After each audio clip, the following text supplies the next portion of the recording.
So then I read things about the Prophet Muhammad, peace be upon him.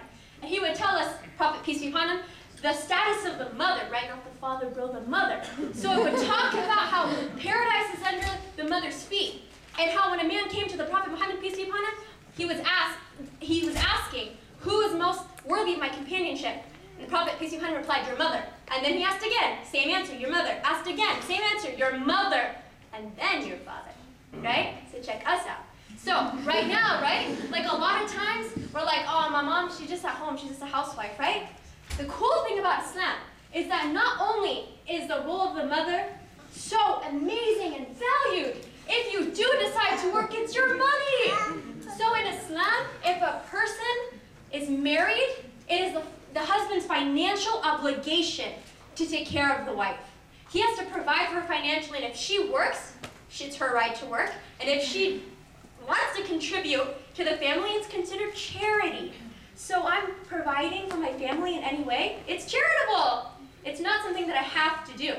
And even if I'm not married, for example, it's my father's responsibility. Let's say, God forbid, someone's father passes away. It's an uncle's responsibility. It's some male figure which has to financially be responsible for her. But if she works, it's her choice and it's her money to keep.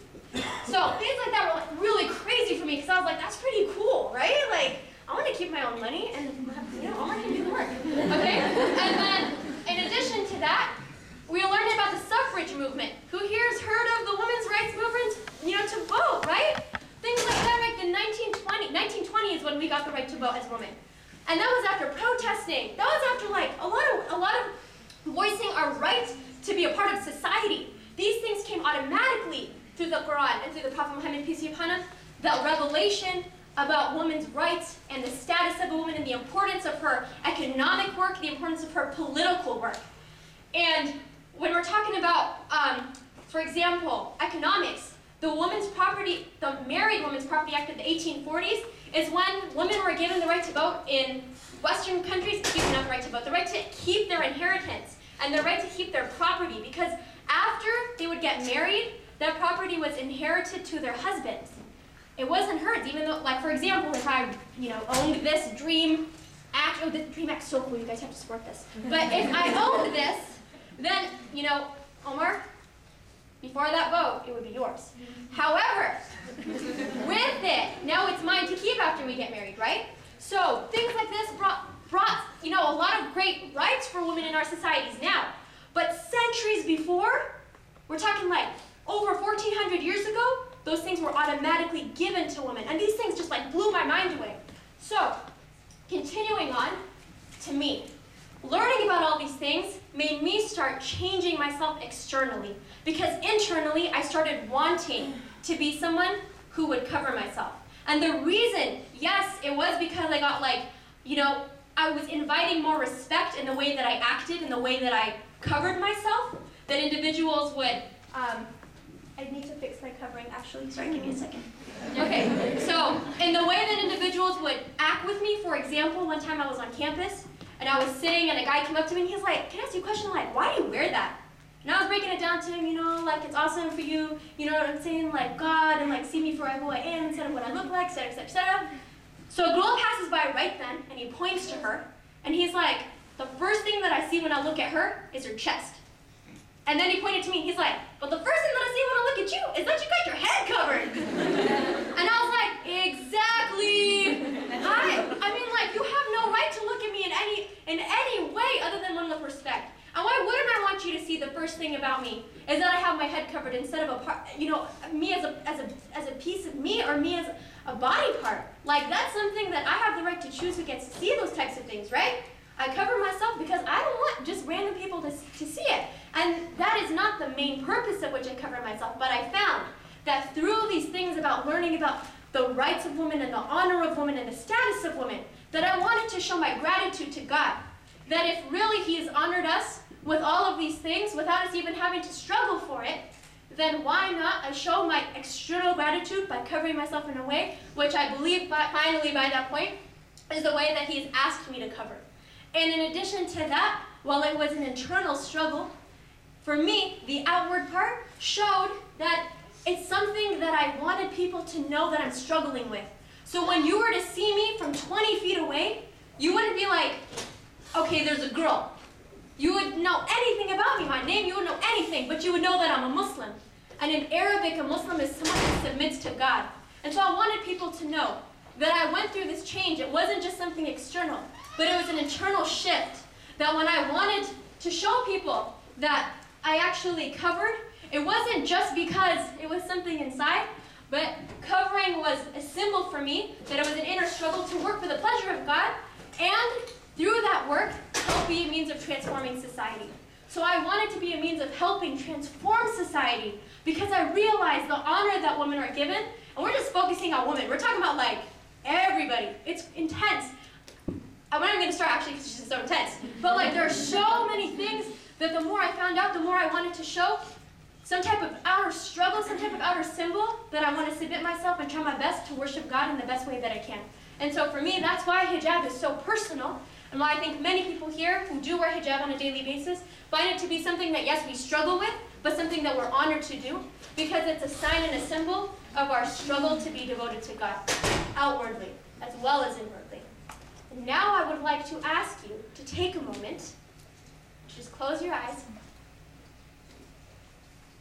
and think about one blessing in your life, whatever that blessing is. And no matter what you believe in, if you believe in a higher power, if you believe in like good vibes, karma, whatever, this is your moment to feel that like goodness, right? And to think about one thing that you could do as an individual to give back to society. Because I'm sure that in this room, we have people who could change the lives of students who are suffering in the slums right now, people who are not getting proper education. And I'm sure that all of us could help transform society from that, regardless of what we look like on the outside, right? So whatever your belief is, let's try to work on the inner. Let's try to change ourselves internally so that we can go back and give back externally. Thank you for listening to my extremely boring conversation with you. It was very nice to speak with you. And I think if you have any questions, we're going to do that right now or later on. Later on. Okay. So have a great night.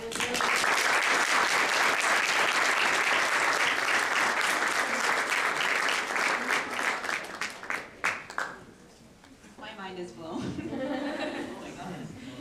Okay. Thank you so much, Miriam, for that. Can we have another round of applause for that?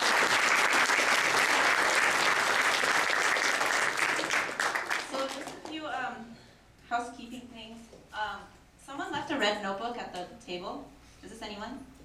Well, if it's yours, just come up and ask me and I'll give it to you. And someone left a ring too. So same thing. Okay, we're going to take a quick break for prayer. Iqama will be at 5:45. If you're not praying or whatever, just, we're going to have food in the back, refreshments, mingle, have fun. And we'll come back around 5:10. Oh, around 6. Yeah, so we'll be back here at 6. Thank you. Welcome back. Glad to see that no one left. Okay. So the second half of the program, we want to start with some creative art pieces by a few talented spoken word artists. And so here's, give it up for them.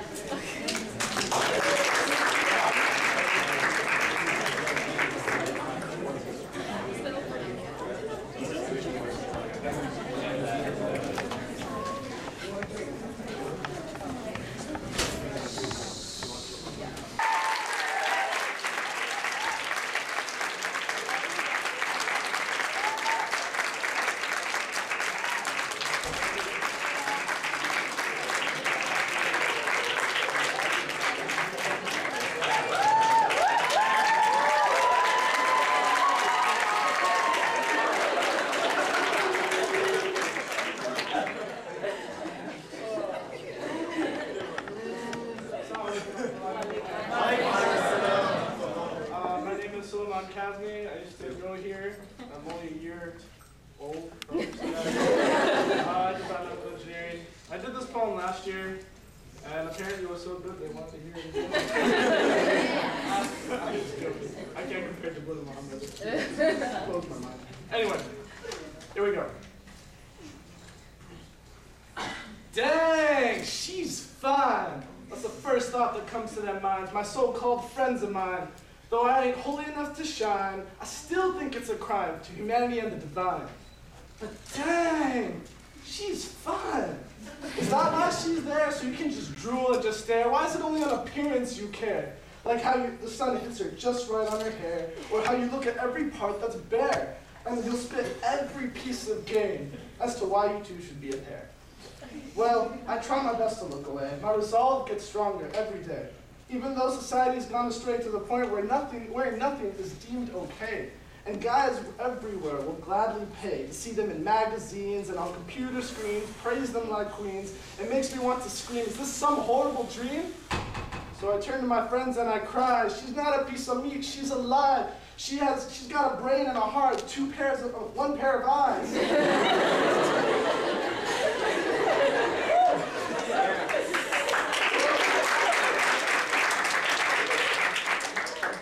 Well, look at what she's wearing. Is that her fault or mine? So I take a sneak peek. Dang, she is fine. So then I quickly let out a sigh. It's Shaitan who made me so inclined to take a peek and commit the crime. And I say to myself, this happens every time. So I sit there with my people and I realize, I come to the conclusion, guys do this because the truth ain't inside. They're missing their soul and that's just not right. So I ask for forgiveness and I turn away. My friends don't understand what I do. They're either Christian, atheist, or Reformed Jew. They still wonder why I put my foot in the sink during wudu. Apparently this just isn't cool. And if I had a time machine, I'd hit redo, give the right dawah and tell them what is true. La ilaha illallah wa ashhadu anna Muhammadan Rasulullah. But I have to apologize because I wasn't wise at the time. And now they're still persisting with, dang, she's fine. I tell my friends it's worthless for me to look because I feel like a petty crook when I'm actually waiting for a girl who's not attached to this world, who's honest and pure, and I don't think I'd like to injure my chances at the akhirah, so rest assured, Islam is my cure. They still don't get it and I'm dejected. If only they knew how to treat women with respect, and maybe then they'd have a valid argument. But till then, they'll just defame them, trapped in their carnal desire, waiting punishment and fire. If only they thought with their heads and their hearts, instead of with their private parts, then the whole problem wouldn't start. But another woman passes by. Dang, she's fine. Dang, she's fine? Okay, fine, I'll wait for mine. Inshallah, may Allah reward me with paradise, or help me find a wife. But I won't let immodesty be my demise. So don't waste the gift of your eyes. Because dang, she's fine, but you feeding on lies.